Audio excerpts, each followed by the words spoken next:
You're so positive. 'Cause I feel more fiery than I do feel positive. Yeah, I don't think I've felt this way in about 9 years. Really, we have very little control. We can only do so much, and we know to fight. Sarah got a verse from the Lord, Exodus 14:14. Yeah, the Lord will fight for you. You need only to be still.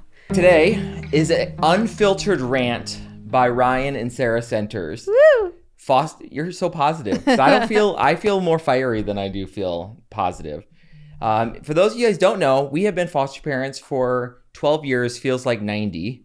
And thank God for Botox for Sarah, she would say. Yeah, or I'd look 90. Yes. And I just got my hair highlighted. Oh, praise the Lord. But it has been probably one of the hardest weeks of being a foster parent in a very long time. Not because of our kids, because we love the kids and they have become collateral damage in this hot mess of a system, but because of the system and what it means to be a foster parent. Yeah, I don't think I've felt this way in about 9 years because we've had adoptions before where it was teenagers that were already like ready for adoption, like the rights were severed and all those things. And I think this is the first time we've been in the mess of it in a long time. Yeah. So for those of you guys don't know, we just took in almost a year ago, took in 5 kids who were living in one of our group homes, a sibling group of 5, ages 2 to 14, to adopt them. And throughout the process, they've had no family involvement for over 2 years. And now we have went to the courts, and everyone was unanimous that they want the kids to be adopted. They have had 2 lawyers and 2 different case managers coming in and out of our house for the last 6 months asking a 12-year-old, a 7-year-old, and a 14-year-old, hey, do you want to be adopted? First off, what does that even mean? That's very confusing for a kid. And then having a lawyer who doesn't necessarily have any bedside manner, has never been a social worker, never worked with kids, knows the law really well, but just stands and asks the kid, like, so do you want to have your mom's rights terminated? Like, what does that even mean? Especially to an 11-year-old, how confusing that is. Not to mention, she was basically telling them they have the opportunity to stay in the group home. Yeah. And I think that's so unfair that whether they liked us as parents or not, people need a family. Yeah.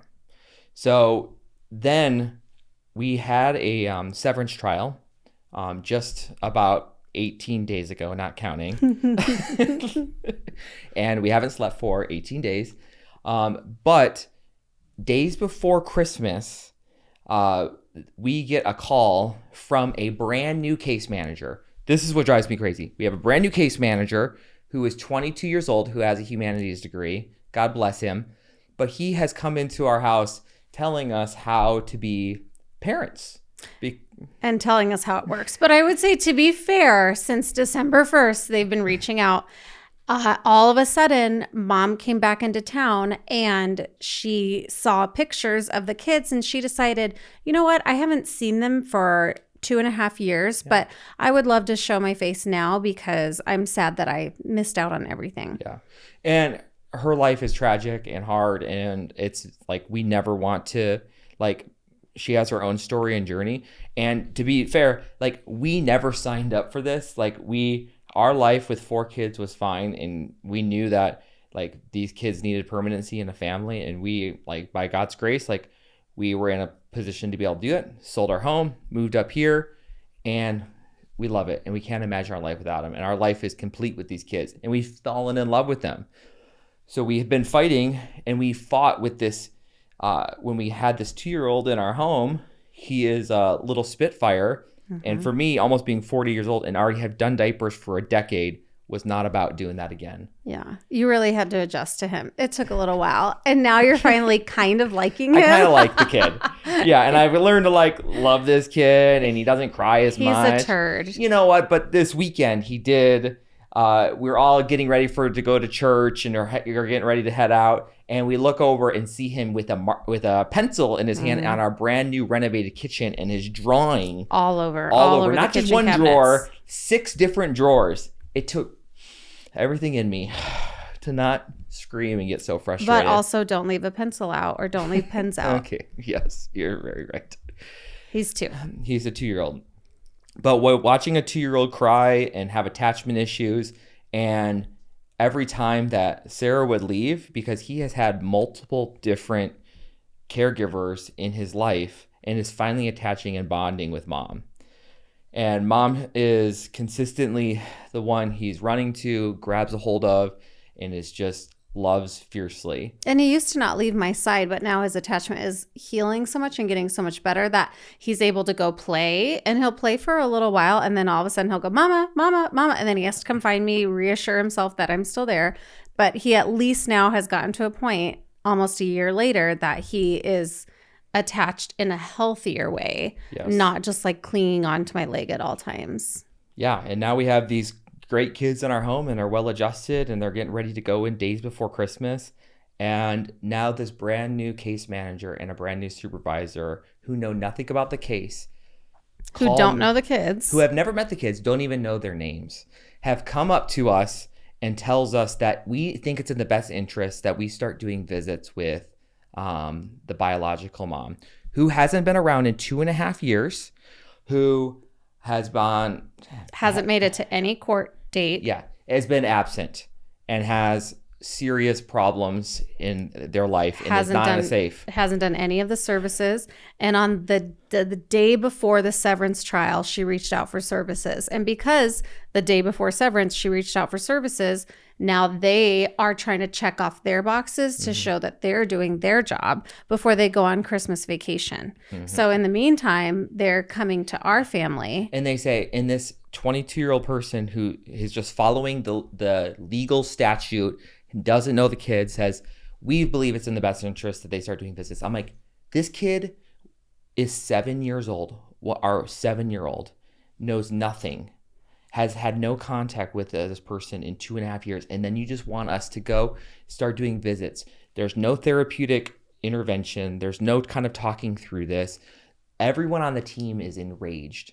We have lawyers filing petitions with the court and going up in arms because they're just trying to follow the system and the process.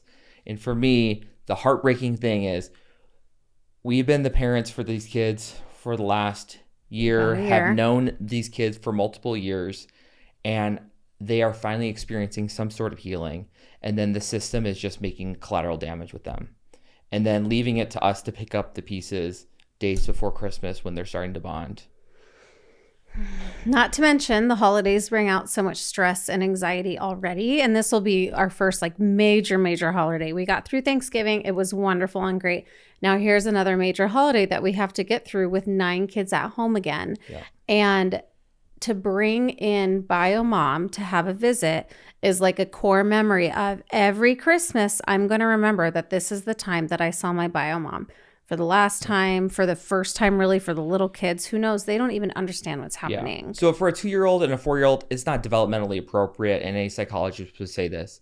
I think maybe for our older kids, this would be something that we want to walk with them on through a journey and saying like, hey, do you want to, like, hey, do you want, what in social work we call as like saying a goodbye visit. It sounds very sad, but it's like saying we're ending this chapter. All of your life that you've had is not going away. It's still part of you. The best parts of you is still here. But we're going to say, hey, goodbye. We're going to close that chapter for the next one.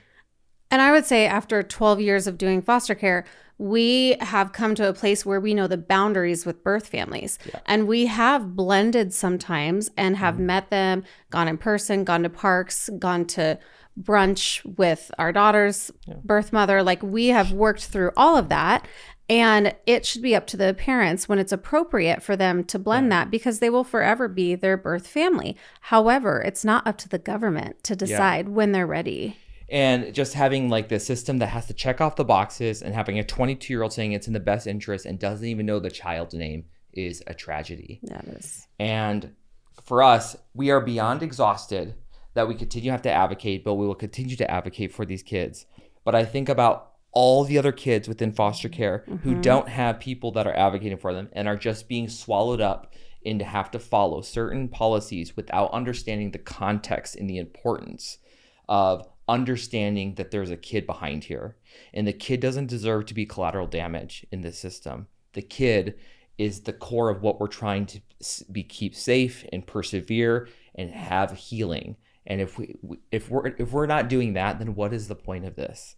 The system is broken. We hear this all the time, but it's much different when you're in it and you're living it day in, day out. And I am like, we're at a place where like, please, no more caseworkers come to our house. Yeah. No more lawyers. Is good. You're good meaning people. You guys are great. You care about the kids. I know you wouldn't get in this work and make your 40 grand and 50 grand a year to do this, but you're making this work worse. Having a caseworker show up this morning before school to ask a 12-year-old, do you want to see your birth mom? And my kid just freezing and doesn't even understand. You have no tact and bedside manner. You are so taking a kid and throwing him into a spiral. Praise the Lord, I knew ahead of time, and I was able to prep this kid last night and talk to him and pray with him and tell him that regardless, you are who you are, and next year you're going to be in 8th grade and you're going to be the captain of your soccer team. That doesn't change. And you're going to be a Senters. Yes. It doesn't change. And he has a smile on his face, but is still wakes up 2 hours earlier than normal Completely because he's anxious. wreck. Yep. And now we're days before Christmas to pick up the pieces because the system is broken and we need more families to step up and help be part of that solution for these kids. And unfortunately, at least we understand the system a little bit better and have been in it longer. But my heart goes out to all the new foster parents that are just, when a worker calls them and says that they're doing something, technically they're only the physical guardian. And so they just go along and just do, visit after visit or list after list. And obviously reunification with parents is like the ultimate beautiful thing that every foster family wants. But there are extenuating circumstances when it's not in the best interest of the child, but the court and the workers and everyone let it go on for so long that the foster family is so drained. And this is why they stop doing foster care or adopting after that one instance that just wrecked their family. We have been through court so many times. And I remember sitting when we adopted our first son he was in our home for 2.5 years. And Dad got out of jail after 2.5 years and decided he wanted to get him back. So they did a visit and you had to take him because I was devastated. She was sobbing. I take him to that visit. He clings onto my leg, doesn't even know who this guy is, the stranger is. He wants to take his pictures, and guess what? He bails. Like, that's a tragedy to these kids. But in the meantime, our 11-year-old son now has pictures floating on Facebook and the internet because birth dad got to see him and take pictures of him and post them on social media. Yeah. We want to be part of the solution, but it's also very exhausting being a foster parent. Yeah. But when we look at our kids and look at their life, our life would not be complete. Yeah. We always say this is the best and hardest thing we'll ever have done. Yeah, it's worth the fight. It's worth the fight. Sarah got a verse from the Lord, Exodus 14:14. Yeah, the Lord will fight for you. You need only to be still. And I got that when Drew was a baby and we were going through that whole mess. And I told Ryan this morning, I can't even believe we're back here. We're back here doing the same fight, but it's not us fighting. It's so much bigger than us. We have very little control. We can only do so much and we know to fight. However, it's the spiritual fight that's happening and taking place. And we know God has it and we know God has the kids. They're really none of our kids are our kids. They're all God's kids. So we know it's up to him, but we also just have to sit in that. And it's not very fun to sit in it at all. Yeah. And just to be still and know that God is fighting underneath. Yeah. And that's a beautiful place to be. And it causes us to have to breathe for a second. Then he is good. He is faithful. And we just have to trust because, these kids are yours, Lord. And we will be obedient to that, and we will trust even when we cannot sleep and we have fears and we have sleepless nights and tearful mornings. I've had a few mornings driving to work just crying, worried about these kids. Yeah. And it's just part of the call, part of the thing. Yeah. So become a foster parent. It sounds very encouraging, doesn't it? But when you meet our kids, you will fall in love with them, and you're like, that's worth the fight. Yes, absolutely. Every single time. And I would say that all of the kids in the system deserve loving families that will love them for who they are and that will do their best job just to blend who they were and how, like, redeeming their story of who they can become within a family unit. Yeah. That's Good all luck. we got. Good Good luck out there. Until next time, may you unleash your purpose. And I will not be crying because of my lashes. Her lashes are on. There are no more tears. It's just fighting mode. And our anxiety pills are strong. Woo!